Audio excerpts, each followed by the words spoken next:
നമസ്കാരം. കേരള സമൂഹത്തിൽ ആദ്യമായുണ്ടായ അല്ലെങ്കിൽ ഏറ്റവും ശ്രദ്ധേയമായ മതം മാറ്റ കേസുകൾ ഏതാണ്? അങ്ങനെ ചോദിച്ചാൽ പഴയ രണ്ട് മതം മാറ്റ കേസുകളാണ് ഓർമ്മയിൽ വരിക. മാധവിക്കുട്ടി മതം മാറി കമലാസുരയായി മാറിയതും മറ്റൊന്ന് TN ജോയിയുടേതുമാണ്. TN ജോയിയുടെ ചരമവാർഷിക ദിനത്തിന്റെ ഭാഗമായിട്ടാണ് ഇത് ചർച്ചയായത് എങ്കിൽ മാധവിക്കുട്ടിയുടേത് നിയമസഭയിൽ നടന്ന ഒരു പരാമർശത്തിന്റെ പേരിലാണ് വീണ്ടും ജനശ്രദ്ധയിലേക്ക് എത്തുന്നത്. രണ്ട് സംഭവങ്ങളും മുസ്ലിം വിരുദ്ധ വംശീയതയുടെ വിവിധ ഘടകങ്ങളെക്കുറിച്ച് ഉൾക്കാഴ്ച നൽകാൻ പര്യാപ്തമായവയായിരുന്നു.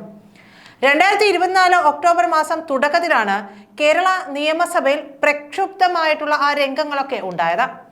ലീഗ് നേതാക്കളായ PK ബഷീർ, നജീബ് കാന്തപുരം, ഇടത് സ്വതന്ത്രൻ KT ജലീൽ തുടങ്ങിയവർ തമ്മിലായിരുന്നു ഈ പോര്. മലപ്പുറം ജില്ലയുടെ രൂപീകരണവുമായി ബന്ധപ്പെട്ട പരാമർശമായിരുന്നു വിഷയം. ഞാൻ CH മുഹമ്മദ് കോയയുടെ എല്ലാ ലേഖനങ്ങളും പ്രസംഗങ്ങളും വായിച്ചിട്ടുണ്ട്.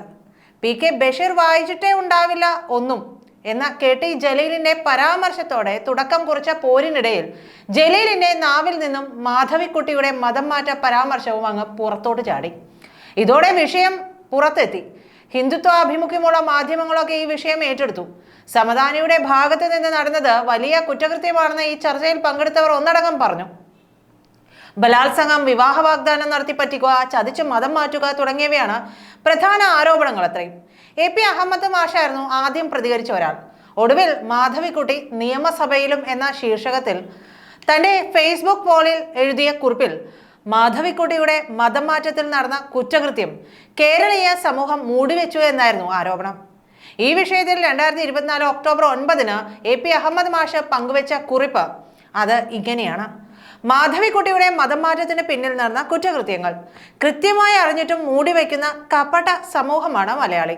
ഇപ്പോഴിതാ ആ സംഭവത്തിന് 1/4 നൂറ്റാണ്ട് തികയുമ്പോൾ കേരള നിയമസഭയിൽ ആ വിശ്വപ്രതിഭയുടെ വിലാപം ഒരു സാമാജികന്റെ ഗർജനമായി മുഴങ്ങിയിരിക്കുന്നു. തീർത്തും അപക്വവും അനുചിതവുമായ വാഗ്വാദങ്ങൾക്കിടയിലാണ് സഭയിൽ മാധവിക്കുട്ടി കടന്നു വന്നതെങ്കിലും അടച്ചിട്ട സത്യങ്ങൾ ഏതെങ്കിലും കലാപവേളയിൽ കൂടുപൊട്ടിച്ച് പുറത്തിടങ്ങും എന്ന് തെളിഞ്ഞു. മാധവിക്കുട്ടിയെ വഞ്ചിച്ച് മതം മാറ്റിയ കേസിന്റെ വക്കാലത്ത് BJP നേതാവ് ശ്രീധരൻ പിള്ളയെ ഏൽപ്പിച്ചതിലൂടെ ആരെയൊക്കെയാണ് സമദാനി ഒറ്റിയതെന്നും അദ്ദേഹം, അതായത് ജലീൽ, ചോദിക്കുന്നു.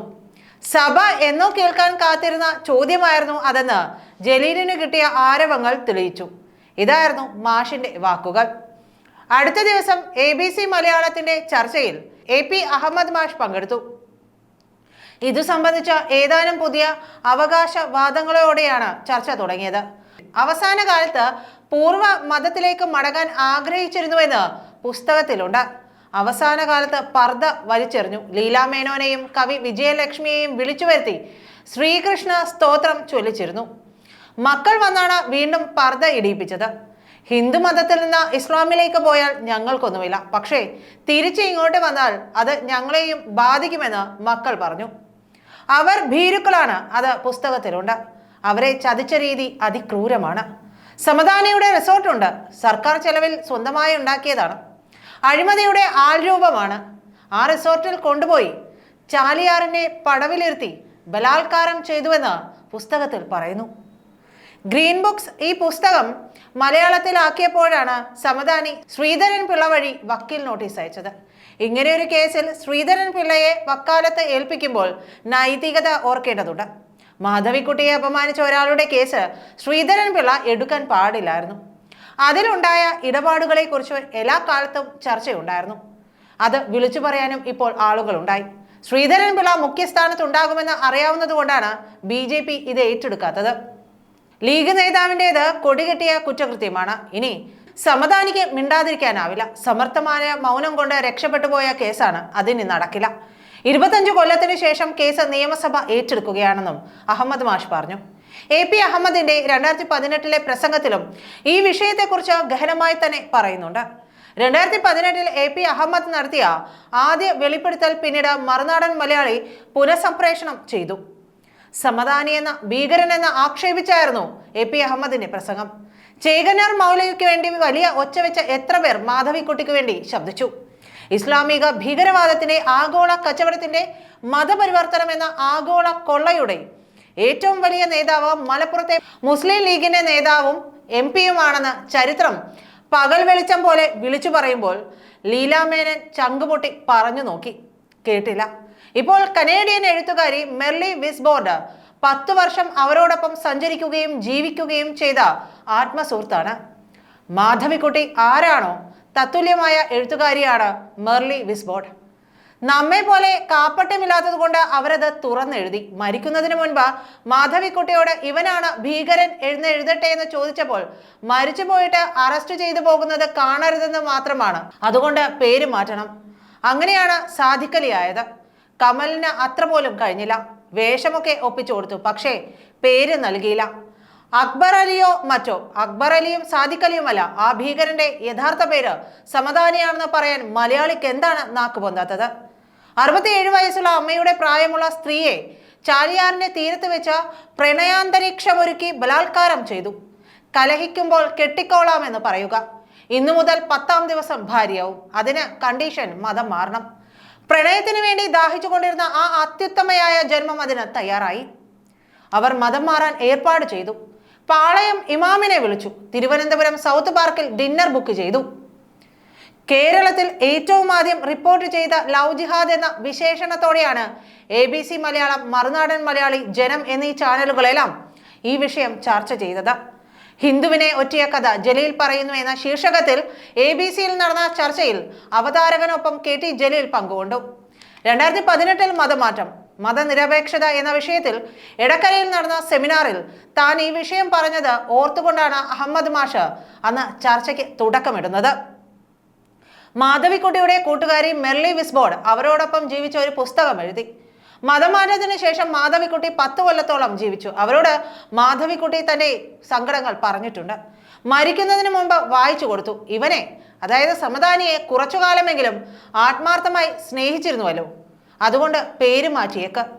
മരണശേഷമാണെങ്കിലും അറസ്റ്റ് ചെയ്തു പോകുന്നത് കാണാൻ വയ്യെന്ന് പറഞ്ഞു.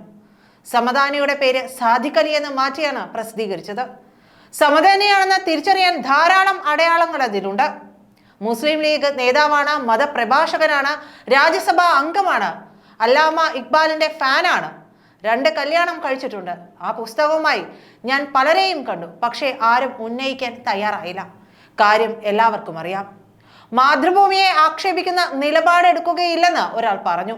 മുസ്ലിമുകൾ മാധവിക്കുട്ടിയുടെ മതമാറ്റത്തെ ആവേശത്തോടെ കാണുന്നു. അത് ചതിയാണെന്ന് പറഞ്ഞാൽ അവർ നിരാശരാകും. അത് വോട്ട് ബാങ്കിനെ ബാധിക്കുമെന്ന് ഇടതുപക്ഷക്കാരായ സുഹൃത്തുക്കൾ പറഞ്ഞു. അങ്ങനെയാണ് 2017-ൽ എടക്കരയിലെ സ്വതന്ത്ര ലോകം സെമിനാറിൽ തുറന്നു പറഞ്ഞത്. പിന്നീട് മാധ്യമങ്ങളും സാമൂഹിക മാധ്യമങ്ങളും അത് ഏറ്റെടുത്തു. ലീലാമേനോൻ കൈരളിയിൽ പണ്ടിത് പറഞ്ഞിട്ടുണ്ട്. പക്ഷെ അരമണിക്കൂർ കഴിഞ്ഞപ്പോൾ അഭിമുഖം കട്ട് ചെയ്തു. ഇതുമായി ബന്ധപ്പെട്ട് വന്ന മറുനാടൻ മലയാളിയിൽ ഷാജൻ സ്കറിയുമായി നടത്തിയ അഭിമുഖത്തിൽ AP അഹമ്മദ് മാഷ് പറഞ്ഞ വാക്കുകൾ കേരളീയ സമൂഹത്തെ ഞെട്ടിക്കുന്നതായിരുന്നു. ആ വീഡിയോയുടെ ശീർഷകം റേപ്പ് ചെയ്ത മതം മാറ്റം, സമദാനിയുടെ ക്രൂരത. സമദാനി മാധവിക്കുട്ടിയെ റേപ്പ് ചെയ്തത് മതം മാറ്റി $10 ലക്ഷം പ്രതിഫലവും കൈപ്പറ്റി എന്നായിരുന്നു. മാധവിക്കുട്ടിയുടെ മതം മാറ്റത്തെ അന്താരാഷ്ട്ര ഗൂഢാലോചനയുടെ ഭാഗമായാണ് ഈ വിഷയം പൊതുവേദിയിലെത്തിക്കാൻ വിയർപ്പൊഴുക്കിയ AP അഹമ്മദ് കാണുന്നത്. ആദ്യം മുതൽ AP അഹമ്മദിന്റെ വാദങ്ങൾ ഇതിനെ ചുറ്റിപ്പറ്റിയായിരുന്നു. ഇതേ ആരോപണങ്ങൾ പിന്നീട് മറ്റുള്ളവരും ആവർത്തിച്ചു. AP അഹമ്മദിന്റെ 2018-ലെ പ്രസംഗത്തിലെ പ്രസക്ത ഭാഗം ഇങ്ങനെയാണ്: അവർ മതം മാറി. പിന്നെ കേൾക്കുന്ന കഥ ഇതാണ്: സൗദി അറേബ്യൻ ജാലിയാത്തിൽ നിന്ന് $10 ലക്ഷം ഈ കച്ചവടത്തിന് കൈപ്പറ്റിയത്. ലോക പ്രശസ്ത എഴുത്തുകാരിയെ ഞാനിതാ ഇസ്ലാമിലേക്ക് കൊണ്ടുവന്നിരിക്കുന്നു. ആ കങ്കാണിയുടെ പേര് എന്തുകൊണ്ടാണ് മലയാളം മിണ്ടാത്തത്?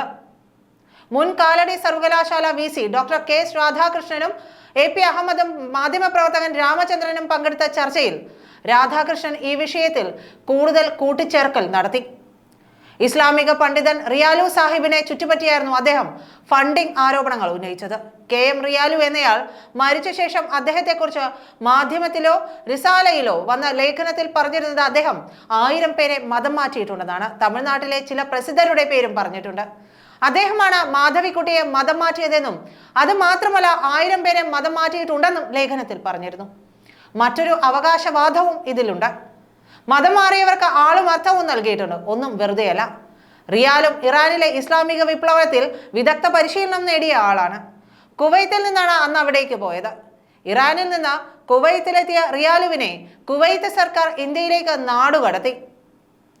ഇക്കാലത്ത് സൗദി അറേബ്യയിലെ കിങ് അസീസ് സർവകലാശാല ഒരു പ്രത്യേക ഇസ്ലാമിക് ഫണ്ടിന്റെ കാര്യം തുടങ്ങി. 18,000 മില്യൺ അമേരിക്കൻ ഡോളറാണ് അതിനുവേണ്ടി ചെലവാക്കിയത്.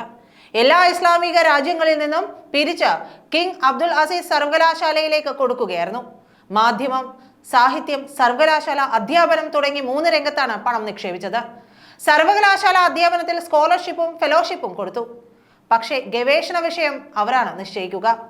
സാഹിത്യ രംഗത്ത് വലിയ പുരസ്കാരങ്ങൾ ഏർപ്പെടുത്തി. അതിന്റെ ഭാഗമായി മലയാളത്തിൽ തുടങ്ങിയതാണ് മാധ്യമം. ഇതിലുള്ള ഫണ്ടിങ് ഏജൻസിയായി പ്രവർത്തിച്ചത് റിയാലുവാണ്. ഇതിന് റിയാലുവിന് കിട്ടിയ നിർദ്ദേശം ഇവയാണ്: ഇസ്ലാമിക സംസ്കാരം പ്രചരിപ്പിക്കണം, അതിനുവേണ്ടി ആഹാരത്തിലും പാർപ്പിടത്തിലും വസ്ത്രത്തിലും ഒരു ഹലാൽ ടച്ച് കൊണ്ടുവരണം, ഇസ്ലാമിക തത്വചിന്തയ്ക്ക് സ്വീകാര്യത ഉണ്ടാക്കണം. 3ാമത്തെ കാര്യമാണ് പ്രഗത്ഭരെ കണ്ടെത്തി ഇസ്ലാമിലേക്ക് മതം മാറ്റണം. അതിന്റെ ഭാഗമായാണ് 1000 പേരെ മതം മാറ്റിയതും പർദ്ദയൊക്കെ പ്രചാരത്തിലായതും. അറബ് ഫണ്ടിന്റെ രുചി വരുന്നതും ഇതേ സമയത്താണ്. ഇക്കാലത്ത് മാധ്യമവും തുടങ്ങി. ചെറിയ തുകക്കല്ല ഇയാൾ മതം മാറ്റിയത്. മാധവിക്കുട്ടിയുടെ മതം മാറ്റത്തിന് ഒരു വ്യവസ്ഥയുണ്ടായിരുന്നു.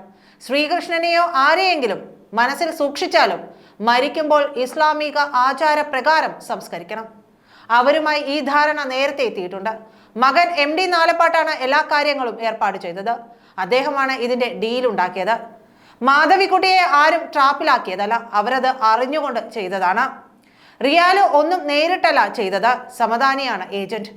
അതിൽ സമദാനിക്ക് ലാഭമുണ്ടായിട്ടുണ്ടോ എന്നറിയില്ല. ഇവരൊക്കെ പറയുന്ന പ്രണയം ഉപയോഗിച്ചായിരിക്കാം ഇതൊക്കെ ചെയ്തത്. പക്ഷേ അത് മാത്രമല്ല കാരണം. സാമ്പത്തിക ഇടപാട് നടന്നിട്ടുള്ളത് റിയാലുവിന്റെ അജണ്ട വ്യക്തമാണ്. റിയാലു തന്നെയാണ് സിമിയും സത്യസരണയും സ്ത്രീ സംഘടനയും ഒക്കെ ഉണ്ടാക്കിയതും. നന്ദി.